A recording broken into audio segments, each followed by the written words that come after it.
राज्यामधल्या ज्या निवडणुकीस पात्र असलेल्या 246 नगर परिषदा आणि 42 नगरपंचायतीच्या सार्वत्रिक निवडणुका राज्य निवडणूक आयोगामार्फत घेण्यात येणार आहे आणि यामधून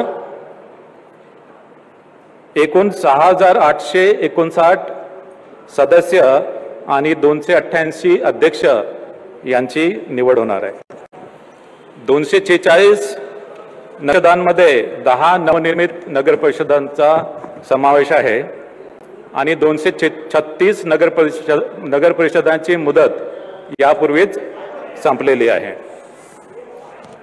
राज्यामध्ये एकूण 147 नगरपंचायती आहे, त्यापैकी 42 नगरपंचायतीसाठी निवडणूक होत आहे। त्यामध्ये 15 नवनिर्मित नगरपंचायती आहे आणि 27 नगरपंचायतीची मुदत यापूर्वी संपलेली आहे आणि उर्वरित 105 नगरपंचायतीची मुदत यापूर्वी समाप्त झालेली नाही।